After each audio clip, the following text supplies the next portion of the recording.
ফেরাউন ছিল গরিব, এক পর্যায়ে মিশরে প্রধান দায়িত্ব পাইয়া এক পর্যায়ে নিজেকে খোদা দাবি করল। কোরআনের আয়াত আনা রব্বুকুমুল আলা, শুধু খোদা না, সব থেকে বড় খোদা। কিসের লোভ বলেন তো? ক্ষমতার লোভ। মুসা নবীর যুগে আরেকজন ছিল কারুন, আল্লাহর বিরুদ্ধে চলে গেল, মুসা নবীর বিরুদ্ধে চলে গেল, জাকাত দিবে না। বলেন তো কিসের লোভ? সম্পদের। আমার দেশের একজন ডাক্তারের নাম তাসলিমা নাসরিন, নাম শোনেন নাই? এই এমবিবিএস ডাক্তার, সাধারণ ডাক্তার না। এক পর্যায়ে কোরআনের বিরুদ্ধে, ইসলামের বিরুদ্ধে, রসুলের বিরুদ্ধে, আলেম ওলামার বিরুদ্ধে, বোরকার বিরুদ্ধে যথেষ্ট পরিমাণ অপপ্রচার চালাইতে থাকলো। শেষ পর্যায়ে আর দেশেই থাকতে পারল না, দেশ থেকে পালায়ে গেল। এমন কপাল, আর জীবনে মরলেও লাশ এদেশে আসবে না। বলেন তো কিসের লোভ? কিসের লোভ? যৌবনের লোভ। কিসের লোভ? যৌবনের লোভ। যুবক যুবতী একরশিতে ফাঁসি দেয়, আসেনি এই দেশে? কিসের লোভ? যৌবনের লোভ। আর বর্তমানে এটা বেশি প্রবণতা বাড়ায় দিতেছে আমাদের মোবাইল। মোবাইল এমন এক ক্ষতি নাই যে ক্ষতি মোবাইল আমাদেরকে করে না। আমি কালকেও ঢাকাতে না কোথায় চ্যালেঞ্জ দিছি ভরপুর মানুষের মাঝে, একটা লোক বলেন তো দাঁড়াইয়া বুকে হাত দিয়া যে আপনি টাচ মোবাইল চালান কিন্তু আপনার গুনাহ হয় না, এরকম সাহস থাকলে একজন দাঁড়ান। যে আপনি ক্যামেরা বড় মোবাইলগুলো চালাচ্ছেন কিন্তু গুনাহ হয় না, এমন একটা লোক থাকলে দাঁড়ান। টাচ মোবাইল বুঝেন তো? বুঝেন না? এখানে একজনে বলেন তো যে আমি টাচ মোবাইল চালাই কিন্তু গুনাহ হয় না, হাতের গুনাহ, চোখের গুনাহ, জবানের গুনাহ, অন্তরের গুনাহ হয় না, কেউ বলতে পারবেন? তাহলে আপনার আল্লাহর পক্ষ থেকে কি পাবেন? এই অবস্থায় বয়ান শুনতেছেন, কি হবে, কি ফলাফল? মোবাইল ছাড়তে পারি না, মা ছাড়তে রাজি, বাপ ছাড়তে রাজি। হ্যাঁ, মোবাইলে নাম্বার লক করে রাখছে, পাসওয়ার্ড দিয়ে রাখছে, বউও জানতে পারে না। কি কেমন চরিত্রহীন স্বামী যে মোবাইলের লক নাম্বার স্ত্রী জানে না। এখানে আর বলার দরকার নেই যে স্বামী বেচারা চরিত্রহীন, ওর চরিত্র সব থেকে খারাপ। যেই স্বামী মোবাইল লক রাখে, কে জানে না? স্ত্রীকে জানার সুযোগ দেয় না। আল্লাহ হেদায়াত দান করুন। তাহলে যেই লোকগুলো আল্লাহকে বেজার করে, এই লোকগুলো কি লোভী? এইমাত্র বললাম, 1 মিনিটও হয় না। কি লোভী? সব কথার এক কথা, দুনিয়া লোভী। এই দুনিয়া লোভ আবার 3 ভাগে ভাগ করা: সম্মানের চেয়ারের লোভ, সম্পদের লোভ। হুজুরে সকালে এক কথা কয়, বিকালে যদি দেখেন কথার রং আলাদা। ওই 3 লোভের কোনো একটাই গ্রেফতার হয়ে আছে। কি? ক্ষমতার চেয়ার পাওয়ার লোভে সকালে এক কথা, বিকালে টাকার লোভে সকালে এক কথা, বিকালে এরকম আল্লাহর বান্দার দুনিয়ায় নাই। আল্লাহ হেদায়াত দান করেন। গেল এটা। এবার আসেন, নবীজি বলছেন হুব্বুদ দুনিয়া রাসু কুল্লি খাতিয়া। দুনিয়ার লোভ সব পাপের মূল। সব পাপের মূল কি? দুনিয়ার লোভ আমাদেরকে ধ্বংস করেছে। আমি মাঝে মাঝে বলি, তাবলিগে চিল্লা দিতে দিতে জীবন শেষ। পীরের দরবারে যাইতে যাইতে পাগড়ি বান্ধা মাথা গরম। এরপরে ভিআইপি প্যাকেজে হজ করছে হাজি সাহেব। এগো ইমানের হালাত কি? কয় মাইয়া ভোলা বিয়ার সময় টের পাওয়া যায়। এগো ইমান কতটুকু স্কেলে আছে। গোপনে গোপনে যৌতুক, এরম আসেনি? গায়ে হলুদ, গান বাজনা, ভিতরে নাচানাচি, চাস্তো ভাই, মামতো বোন, চাস্তো বোন, বাহির দিয়া ওয়াল করছে পর্দা, ভিতরে সদরঘাট। আছে না? বড় আফসুস। আল্লাহ হেদায়াত দান করেন। দুনিয়ার সব পাপের মূল দুনিয়ার লোভ। লোভে পাপ, পাপে মৃত্যু। ফেরাউনের অপমৃত্যু, যার লাশটা মাটিতে গ্রহণ করে নাই, মশামাছি গ্রহণ করে নাই। এখন এই লোকগুলো দুনিয়ার লোভে পড়ে আল্লাহকে বেজার করে, আর কাকে বেশি আপন মনে করে? বলে নেতা, নেত্রী, পীর। অনেক মুরিদ আছে বাংলাদেশে যে পীরের এমন অন্ধভক্ত যে পীর জাহান্নামে গেলে যাবে, আল্লাহ বেজার হয় হোক। এরমও মুরিদ আছে না নাই? পীরেও গাঞ্জা খায়, মুরিদেও গাঞ্জা খায়। পীরেও বিড়ি টানে, মুরিদও বিড়ি টানে। পীরের দাড়ি নাই, মুরিদেরও দাড়ি নাই। এরকম পীর আছে না নাই?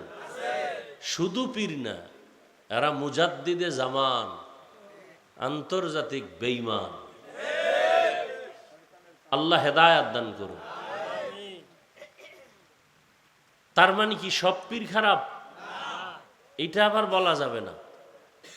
খবরদার, আবেগ দিয়ে চলবে না, বিবেক খাটায়া চলতে হবে। বরং বর্তমানে খাঁটি আল্লাহওয়ালার সোহবত না থাকলে সে ঈমান নিয়ে মরবে পড়ে, বেঁচে থাকাই কঠিন। আল্লাহ, তা হাদিসের অর্থ কি দাঁড়ালো? আল্লাহকে বেজার করে অন্যের হুকুম মানা কি? কি বুঝলাম? আল্লাহকে বেজার করে পীরের কথা মানা হারাম, আল্লাহকে বেজার করে নেতার কথা মানা হারাম, আল্লাহকে বেজার করে নেত্রীর কথা মানা হারাম।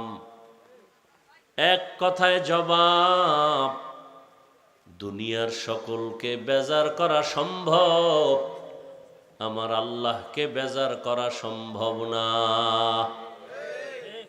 দুনিয়ার সব বেজার হয় হোক, আল্লাহকে বেজার করা যাবে না। কেন? দুনিয়ার সবাই স্বার্থপর, একমাত্র আমার মালিক রব্বুল আলামিন কোনো স্বার্থপর না। দুনিয়ার সবাই কি স্বার্থ নাই? এমন একটা মানুষ, মা বাবা স্বার্থের কারণে সন্তানকে জবাই করে।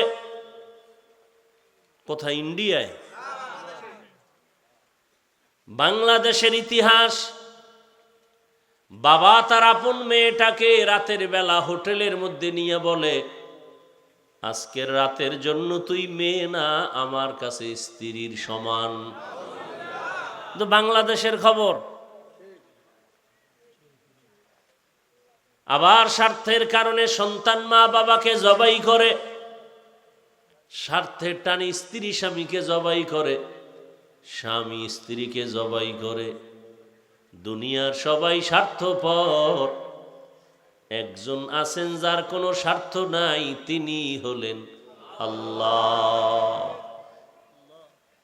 আল্লাহ যদি স্বার্থপর হইতেন, তাহলে জমিনে আমরা যারা আল্লাহর দেয়া নেয়ামত, বাতাস, পানি, সূর্যের আলো, চাঁদের আলো, জমিনের ফসল, গাছের ফল, নদীর মাছ খাইয়াও আল্লাহর হুকুম মানি না। আল্লাহ যদি স্বার্থপর হইতেন, ঘুমের মধ্যে মেরে ফেলতেন। ঘুমের মানুষ মরা, দোয়াও তো পরি মরার। আল্লাহুম্মা বিসমিকা আমুতু, আল্লাহ তোমার নামে মরতেছি। এই মরার থেকে জিন্দা কে করেন? আল্লাহ যদি জিন্দা না করেন আর জিন্দা হবে না। আল্লাহ পাক যদি স্বার্থপর হইতেন, এক ঢোক পানিও দিতেন না, বরং আল্লাহকে যারা মানিয়ে চলি, এদের থেকে যারা আল্লাহর বিরুদ্ধে যায় তাদের দিকে আল্লাহর মায়া আরো বেশি। দাড়ি কামানেওয়ালা কখন আল্লাহকে ডাক দিবে আল্লাহ তাকায় আছেন। আল্লাহর হুকুম না মানিয়া অন্য পথে যারা দৌড়ায় আল্লাহ তাদের দিকে নজর রাখেন কুদরতের, কখন বান্দা আমার কদমে সেজদা দিবে। আল্লাহ পাক এদেরকে ডাকার জন্য 5 বার ব্যবস্থা করলেন। মুয়াজ্জিন সাহেব ডাকো, হাইয়া আলাস সালাহ, আস-সালাতু খায়রুম মিনান নাওম। ঘুমের চেয়ে নামাজ ভালো, আর তুমি ঘুমাইও না, ঠিকমতো পড়িলে নামাজ জান্নাত তোমার ঠিকানা। একটুখানি নেকের তরে রোজ হাসরের মাঠেতে বাবা ঘুরবে ছেলের পিছে, ছেলে বাবার আগেতে। আহাতে মন কঠিন দিনেতে নামাজ তোমায় ভুলবে না, ঠিক মতো পড়িলে নামাজ জান্নাত তোমার ঠিকানা। পশু পাখি কীট পতঙ্গ কেউ ঘুমিয়ে রইল না, মানুষ হয়ে ঘুমিয়ে থাকা ঠিক তো মোদের হবে না। আহাতে মন কঠিন দিনেতে আল্লাহ কিন্তু ছাড়বে না, ঠিক মতো পড়িলে নামাজ জান্নাত তোমার ঠিকানা। আমার প্রাণের ভাই বোনেরা, জলদি করে উঠে যাও, অজু করে তাড়াতাড়ি নামাজ পড়তে লেগে যাও। আহা নবী বেনামাজির শাফাআত করিবেন না, ঠিক মতো পড়িলে নামাজ জান্নাত তোমার ঠিকানা। আল্লাহ তাআলা বারবার ডাকেন, কত গুনাহ করেছ রে গোলাম, গুনাহ করে করে পাহাড় বানিয়েছো। এত বিশাল পাহাড় তৈরি করতে কয়দিন লাগছে? গুনার পাহাড় বলে এক রাতে হয় না, একদিনে হয় না, 1 বছরে হয় নাই।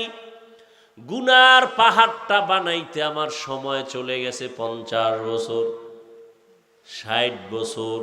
কি গুনাহ করতে করতে 50-60 বছরে গুনার পাহাড় হয়ে গেছে।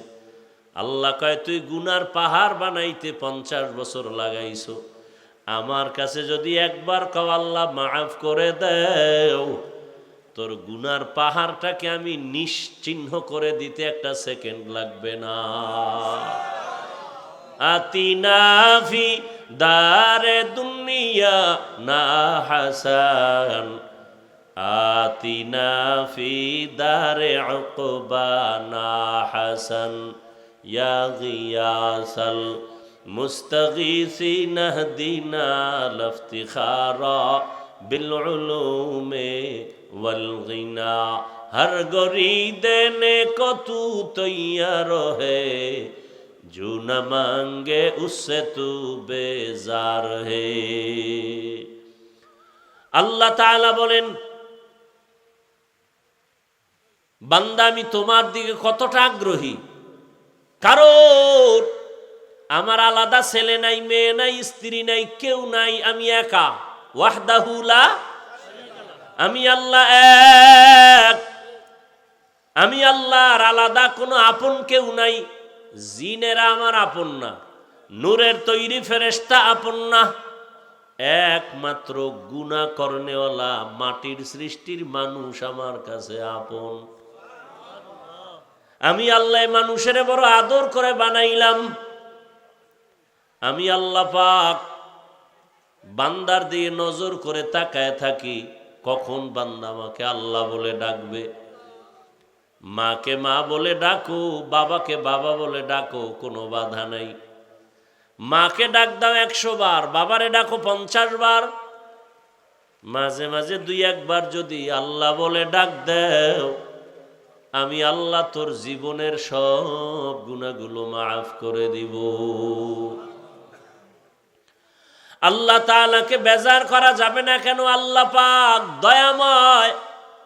আল্লাহ যে পরিমাণ দয়া মায়া আমাদের করেছেন, আমার মা আমার বাবা সে মায়া দয়া করে নাই। আল্লাহ বলেন, বান্দা তুই এত অন্যায় করছিস, অন্যায় যদি মা বাপ জানে কেউ ভালো জানবে না।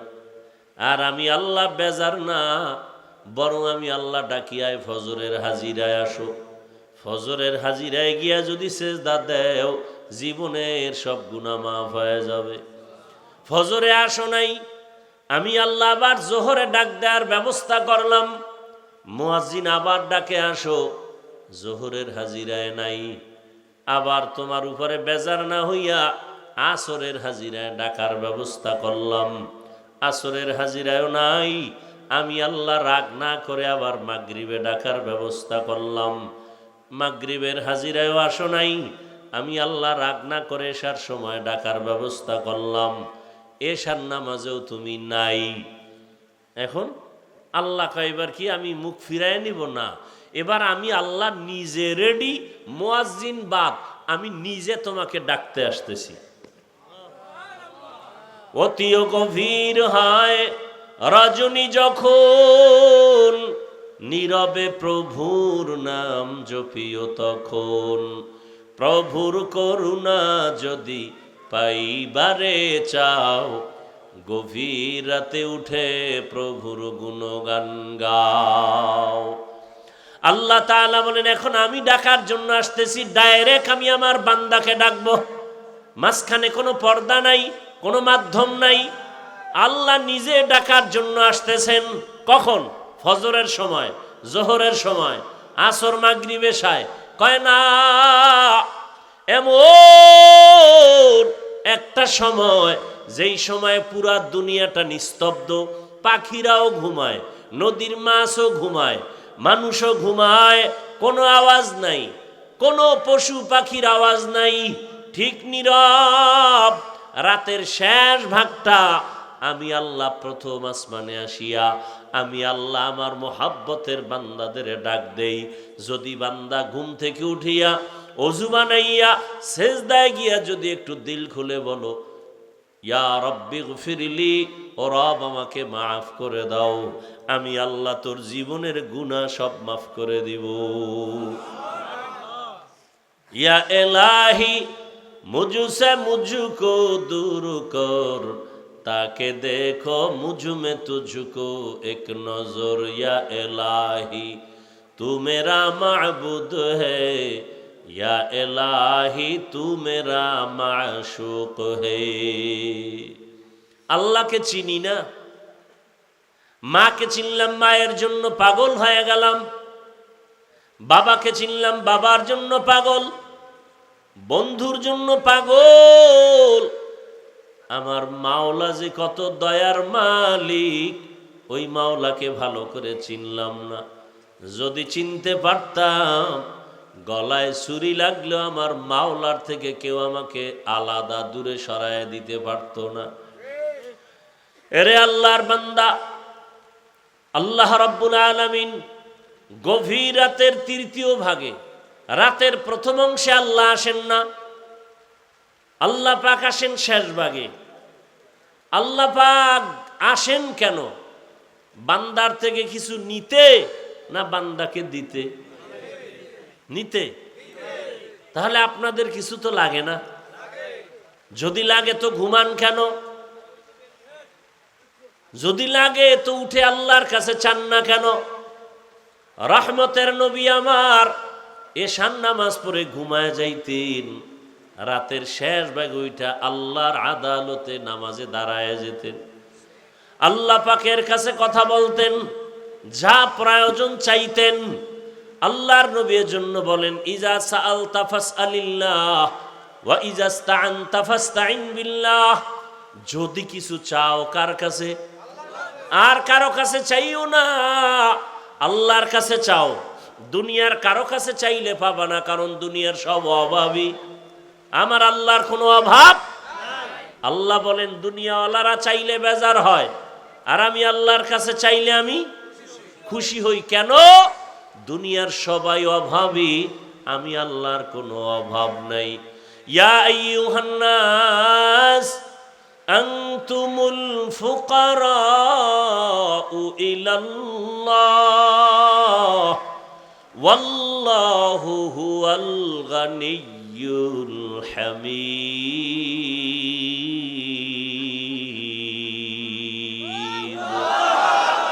এই কালামে জিন্দা কোরআনে হাকিম হিকমতে উলায়া জালাসত কাদিম गर तवक्कुल मी कुनी हर सुबह शाम मीरा सानद रिज़्क़ तू अज़ला मकाम जुज़बा हक़ची ज़े मखा अज़ इंसो जा फज़ले उआ मस्त दर जुमला जहा। আল্লাহ পাক রব্বুল আলামিন বলেন, দুনিয়ার মানুষ তোমরা সবাই ফকির, আমি আল্লাহ হলাম ধনী। ধনী কে? আল্লাহ শুধু ধনী না, প্রশংসিত ধনী। আল্লাহ বলেন আমার কাছে চাও। দুনিয়াওয়ালারা দেয় না, দিবে দিবে বলে দরজা সব সময় খোলে না, আর আমি আল্লাহ দেওয়ার জন্য দরজা খুলে রাখলাম। আমার কাছে হিন্দু চাইলেও পাবে, খ্রিস্টানেরা চাইলেও পায়। রাতে ডাকো আমি হাজির, দিনের বেলা ডাকো আমি আল্লাহ হাজির। ও বান্দা, সমুদ্রের মাঝে গিয়া যদি আল্লাহকে ডাকো সেখানেও আল্লাহ। আল্লাহ বলেন বান্দা তুমি জঙ্গলের মধ্যে গিয়া যদি ডাকো আমি আল্লাহ সেখানেও হাজির। আমি আল্লাহকে ফাঁকি দিয়া কোনো জায়গা নাই। আমি আল্লাহরে রাতের বেলা ডাকবা হাজির, কারণ দুনিয়ার সব নষ্ট হবে, আল্লাহ পাক রব্বুল আলামিন একমাত্র থাকবেন, তার লয় নাই হয় নাই। হুয়াল হাইয়ুল কাইয়ুম। আমি আল্লাহর কোনো ঘুমও নাই। লা তাখুযুহু সিনাতু ওয়ালা নাওম। আমি আল্লাহ ঘুমাই না যে তোরা আমাকে ডেকে পাবি না। মুসা নবী বলেন, হে আল্লাহ আপনি ঘুমান না? কয় না, তো কেমনে থাকেন? আল্লাহ কয় দেখ, একটা কাচের পাত্রে পানি নিয়ে দাঁড়াও। হালকা ঘুমের ভাব আসছে, কাচের পাত্রটা পুরা ভেঙে গেছে। আল্লাহ কয় মুসা সামান্য একটা কাচের পাত্র রাখতে পারলা না? আর আমি আল্লাহ যদি সামান্য তন্দ্রায় যাই, আসমান আসমানের জায়গায় থাকবে না, জমিনটা জমিনের জায়গায় ঠিক থাকবে না। আমি আল্লাহ ঘুমাবো দূরের কথা, এক মুহূর্তের জন্য তন্দ্রাও যাই না। আল্লাহ পাক অল টাইম অপেক্ষায় থাকি, কোন বান্দা আমাকে একবার ডাকবে। মা অপেক্ষা থাকে বাচ্চা কখন আমাকে আম্মু বলে ডাকবে, বাবা অপেক্ষা থাকে কখন আব্বু বলে ডাকবে। আমার আল্লাহ এত আদর করে আমাদের বানাইছেন, আল্লাহ অপেক্ষায় থাকে বান্দা কখন তাকে একবার আল্লাহ বলে ডাকবে। কারণ আল্লাহকে আল্লাহ বলে ডাকার মতো, মানুষের ডাকের মতো মজার আর কারো কাছে কোনো ডাক নাই। আল্লাহ তাআলা অপেক্ষায় থাকেন। আল্লাহ বলেন বান্দা আমাকে ডাকার মতো ডাকো। আমি আল্লাহর কাছে চাও, কি প্রয়োজন? আমি আল্লাহর মোহাব্বতের দরজায় আসো। বান্দা জীবন ভর অন্যায় করেছো, আমি আল্লাহ তোমার জন্য পাহাড় পানি দুনিয়ার আসমান জমিন সব তোমার, সূর্যের আলো তোমার, চাঁদের আলো তোমার। আমি আল্লাহর জন্য কিচ্ছু না, সব মানুষের জন্য, ফেরেশতার জন্য না। ফেরেশতারা খায়ও না, ঘুমায়ও না। আল্লাহ পাক আমাদের জন্য সূর্যের আলো, চাঁদের আলো, পানি বাতাস ফল ফসল সব আমাদের। আল্লাহ কয় এত কিছু তোমারে দিলাম, বিনিময়ে তুমি আমারে কি দিলা? বান্দা তোমার কাছে বড় কিছু চাই না। দিন আর রাত মিলায় 24টা ঘন্টা মিলাইলাম। এই 24টা ঘন্টার ভেতরে 22 ঘন্টা সময় তুমি তোমার কাজে ব্যয় করো, লেখাপড়ায় কাজে ব্যয় করো, চাকরির কাছে ব্যয় করো, অফিসে ব্যবসা বাণিজ্যে ব্যয় করো। কয় ঘন্টা বাকি থাকলো? কত? মাত্র 2 ঘন্টা সময় তুমি তোমার কল্যাণের জন্য আমার পথে ব্যয় করো। তোমার কল্যাণে, আমার না। তবে একসাথে না। আমি আল্লাহ এত দয়া করছি, একসাথে যদি বলতাম 2 ঘন্টা লাগাতার নামাজ, কষ্ট হবে। 2 ঘন্টা তেলাওয়াত একসাথে, কষ্ট হবে। আমি আল্লাহ এমনভাবে 2 ঘন্টারে মিলাই দিছি যাতে ব্যবসা বন্ধ না হয়, তোমার চাকরির ক্ষতি না হয়, লেখাপড়ার ক্ষতি না হয়। কেমনে বান্দা? ফজরের 4 রাকাত নামাজে 20 মিনিট সময় দাও, এরপরে তুমি আবার ব্যবসায় চাকরিতে যাও, আবার দীর্ঘ টাইম চাকরি ব্যবসা করে আবার জোহরের নামাজে 10 রাকাতে 20 মিনিট সময় দাও, আবার খানা খাইয়া ব্যবসায় যাও, আবার আসরের সময় 4 রাকাতে 20 মিনিট দাও, আবার তুমি দোকানে যাও, আবার মাগরিবের 5 রাকাতে 20 মিনিট দাও, আবার তুমি তোমার কাজে যাও, এশার 9 রাকাত নামাজে আবার 20 মিনিট দাও, 5 বেলার নামাজে 20 মিনিট 20 মিনিট দিলেও তো 2 ঘন্টা হয় না? হয়? যদি দিতে পারো তাহলে তোমার ব্যবসা, চাকরি, লেখাপড়া সব ইবাদত হয়ে যাবে। নবীজি হাদিসে বলেন, কেউ যদি এশার নামাজ পড়ে ঘুমায় যায়, আবার ঘুম থেকে উঠে যদি ফজরের নামাজ আদায় করে, ঘুমের মধ্যে যে সময় কাটলো ওই সময়টাও নেকের পাল্লায় ওজন হবে। আল্লাহ কত দয়ার মালিক। আল্লাহ বলেন মাত্র 2 ঘন্টা সময় 5 বার নামাজে 20 মিনিট 20 মিনিট 20 মিনিট করে দাও, যাতে তোমার ব্যবসার ক্ষতি না হয়, চাকুরির ক্ষতি না হয়, লেখাপড়ার ক্ষতি না হয়, সংসার চালাইতে ক্ষতি না হয়। এত সুযোগ, তোমার সংসারের খবর নাও, মাইয়া বলার হক আদায় করো, হ্যাঁ, সব সুযোগ দেওয়ার পরে 20 মিনিট সময় দিয়ে 5 বেলার নামাজ পড়বা। এইটাও যদি না পারো, আমি কিন্তু তোমাকে এমনে ছেড়ে দিব না। আমি আল্লাহ কিন্তু আর এমনে ছাড়ব না। আমি আল্লাহ তোমার জন্য জাহান্নাম বানায় রাখছি। আজ না কাল ঘুমের মধ্যে আজরাইল চলে আসবে, রাস্তায় হঠাৎ তোমার অ্যাক্সিডেন্ট হয়ে যাবে। কই গেল মা, কই বাবা, কই দাদা, কই মুরব্বী, এক এক করে সবাই চলে গেল। এখনো সময় আছে, বান্দা তওবা করো। তওবা করিয়া যদি আল্লাহর কাছে ক্ষমা চাও, জীবনটা আবার পবিত্র হয়ে যাবে। আর যদি ঘাটদারি করিয়া যদি আবার আমার হুকুমের বাইরে চলো আর এমত অবস্থায় কবরে আসো, আমি আল্লাহ কাউকে এক বিন্দু ছাড় দিব না। কারণ পরকাল হলো ইনসাফের আদালত। আল্লাহ পশুকে উঠাবেন, গরু, কুকুর, এদের কোনো জান্নাতও নাই, জাহান্নামও নাই, এদেরকে উঠাবেন কেন? ইনসাফের বিচারটা মানুষকে দেখাবার জন্য। আল্লাহ বলবেন কুনতু তুরাবা, মাটি হয়ে যাও, মানুষকে দেখাবার জন্য। এটা ইনসাফের আদালত। যেই আদালত এতটা ভয়ঙ্কর হবে যে সূর্যের গরমে মাটির জমিনটা তামা হবে। নবীদের গুনাহ নাই, তারাও কান্নায় বেকারার হয়ে যাবে। এই হালাতটা দেখতে যদি না চাও, আবার ওই সময় আল্লাহর কিছু বান্দারা আরশে আজিমের নিচে ছায়ায় থাকবে, বড় আরামে থাকবে। এজন্য আল্লাহ পাক বারবার সতর্ক বাণী দিলেন, হে যুবক, পর্দার আড়ালের মা বোনেরা, বৃদ্ধ বাবাজি, দুনিয়ার রং তামাশায় ঘুরে ঘুরে গুনাহ তো কম করো নাই। চোখের গুনাহ, হাতের গুনাহ, জবানের গুনাহ, অন্তরের গুনাহ। কত নামাজ ছাড়লাম, বেপরদায় চললাম, দাড়ি কাটলাম, মোবাইলে গুনাহ করলাম, এখনো কি তওবা করার সময় হলো না? এরে মা বাবারা, আপনি যদি চরিত্র নষ্ট করে চলেন, অটোমেটিক দেখবেন সন্তানের চরিত্রটা খারাপ হয়ে যাবে। সন্তান দেখবে না মা বাবায় কি অন্যায় করে, মা বাবার অন্যায়টা যদি তওবা না করে লাগাতার চালায়, অটোমেটিক সন্তান সে অপরাধের দিকে চলে যাবে, বরং মা বাবার থেকে আরো দ্বিগুণ অপরাধী হবে। সেদিন বোঝা যাবে কত ধানে কত চাল, মান সম্মান সব নষ্ট হয়ে যাবে। অতএব মুরব্বী বাবারা, বৃদ্ধ বাবাজি, পর্দার আড়ালের মা বোনেরা, এখনো সময় আছে, তওবা করেন।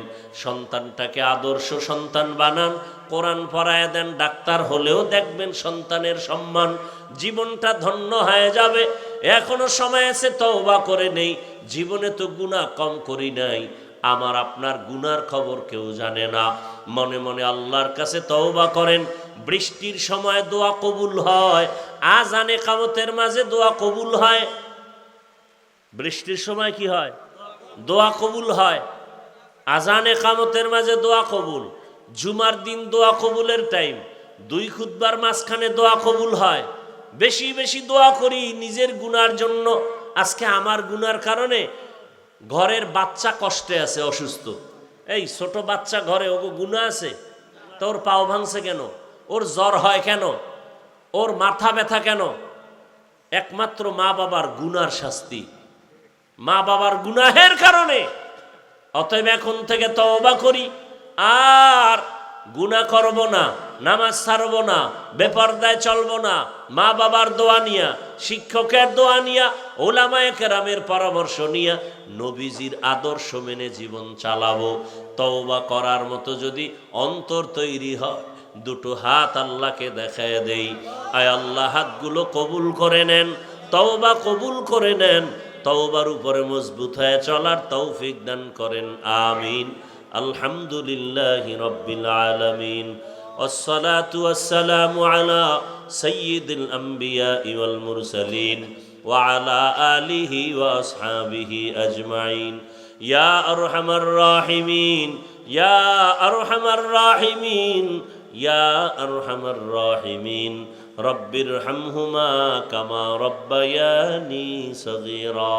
আল্লাহুম্মা ইন্নাকা আফুউন কারীম তুহিব্বুল আফওয়া ফা'ফু আন্না। আল্লাহুম্মা ইন্না নাসআলুকা রিযাকা ওয়াল জান্নাহ ওয়া নাউযু বিকা মিন সাখাতিকা ওয়ান নার। আল্লাহুম্মা ইন্না নাউযু বিকা মিনাল বারাসি ওয়াল জুনুনি ওয়াল জুযামি ওয়া সাইয়্যিল আসকাম। আল্লাহুম্মা ইন্না নাসআলুকা ইলমান নাফিআ ওয়া রিজকান ওয়াসিআ ওয়া শিফাআম মিন কুল্লি দা। রব্বুল আলামিন, গুনাহের বোঝা নিয়ে আপনার দরওয়াজায় হাজির। আয় আল্লাহ, শয়তানের ধোকায় গুনাহ করেছি, গুনার কারণে আমার হাত নাপাক, জিহ্বা নাপাক, অন্তর নাপাক, চোখ নাপাক। তওবার নিয়ত করেছি, আর গুনাহ করব না রে আল্লাহ। মেহেরবানি করে আমাদের তওবা কবুল করে নেন, জীবনের গুনাহ মাফ করে দেন। আয় আল্লাহ, সুন্নাতওয়ালা ইজ্জতের জীবন দান করেন, মা বোন সহ সবাইকে কবুল করে নেন। ওলামায়ে কেরাম, মুরব্বী, যুবক, ছাত্রদের কবুল করে নেন। শান্তির জীবন তা আমাদের দান করেন। আয় আল্লাহ, মাহফিল কবুল করে নেন, হেদায়াতের জরিয়া বানায় দেন। মসজিদ মাদ্রাসা কবুল করে নেন, গাইবী খাজানার থেকে প্রয়োজন ব্যবস্থা করে দেন। এলাকাবাসীরে কবুল করে নেন, হেদায়াতের দৌলত আমাদের দান করেন। নবীজির রওজা মোবারক বাইতুল্লাহ জিয়ারতের জন্য কবুল করে নেন। আদবালা জীবন আমাদের দান করেন। আয় আল্লাহ, চলার পথে ইজ্জতের সাথে হেফাজত করেন। মা বোনদের পর্দাওয়ালা বানায় দেন, সন্তানগুলো নেককার বানায় দেন। আয় আল্লাহ, আমার কলিজার যুবকদের দিনের খাদেম বানায় দেন। আয় আল্লাহ, মোবাইলের গুনাহ থেকে হেফাজত করেন। যারা পরীক্ষার্থী, কামিয়াবির ব্যবস্থা করেন। আয় আল্লাহ, সমস্ত শিক্ষা প্রতিষ্ঠান নবীর আদর্শে কবুল করে নেন। আয় আল্লাহ, আমরা যারা হাত তুলেছি জানি না এখানে কারা ইয়তীম, জীবনে আর বাবার চেহারা দেখবে না, কে যেন মা হারা অসহায়। মেহেরবানি করে মা বাবা মুরব্বীদের কবর জান্নাত বানায় দেন। যারা বেঁচে আছেন হায়াত বাড়ায় দেন, অসুস্থ যারা সুস্থতার নিয়ামত বাড়ায় দেন। আয় আল্লাহ, পরস্পরের রিয়া, হাসাদ, কিবির দূর করে ইখলাস ও তাকওয়া দান করেন। আয় আল্লাহ, আদবালা বিনয়ী জিন্দেগি দান করেন। সারা দুনিয়ায় খেদমতের জন্য কবুল করে নেন আল্লাহ। চলার পথে হেফাজত করেন, সারা দুনিয়াবাসীকে মাফ করে দেন। বাংলাদেশ শান্তির দেশ বানায় দেন। আয় আল্লাহ, সুন্নাতওয়ালা ইজ্জতের জীবন আমাদের দান করেন। আয় আল্লাহ, দীর্ঘ নেক হায়াত দান করেন, দীর্ঘ নেক হায়াত দান করেন। নবীজির মোহাব্বতে আমাদের দোয়া কবুল করে নেন, দিলের নেক আশা পূরণ করে দেন। আয়োজনকারী, সহযোগিতাকারী, মেহেরবানি করে তাদের কবুল করে নেন। আয় আল্লাহ, কিয়ামত পর্যন্ত হকের ব্যানারে দাওয়াতের কাজগুলো কায়েমের ব্যবস্থা করে দেন। হাসবুনাল্লাহু ওয়া নি'মাল ওয়াকিল, নি'মাল মাওলা ওয়া নি'মান নাসির। ওয়া সাল্লাল্লাহু তাআলা আলা খাইরি খালকিহি মুহাম্মাদ ওয়া আলিহি ওয়া আসহাবিহি আজমাইন। ও দয়ার মালিক, এই মাদ্রাসার বাণী, খেদমতগার, সেক্রেটারি দুনিয়ায় নাই, তাকে জান্নাত দান করেন। আয় আল্লাহ, আমাদের প্রিয় হেমায়েত ভাই, তার বাবা অসুস্থ, সুস্থতার নেয়ামত দান করেন। আয় আল্লাহ তাআলা, দীর্ঘ নেক হায়াত দান করেন। আয় আল্লাহ, যার মনে যত পেরেশানি আছে দূর করে দেন। মরণ পর্যন্ত দ্বীনের ইখলাসের সাথে খেদমত করার তৌফিক দান করেন। মুখালেফের মুআফিক বানায়া দেন। জাহেরি বাতিনি দুশ্মনের মোকাবেলায় বিজয় দান করেন। বাতিলের মোকাবেলায় বিজয় দান করেন। ইজ্জতের জীবন দান করেন। ওয়া উফাউযু আমরি ইলাল্লাহ ইন্নাল্লাহা বাসীরুম বিল ইবাদ। وصلى الله تعالى على خير خلقه محمد وآله وأهل بيته أجمعين آمين آمين آمين برحمتك يا أرحم الراحمين.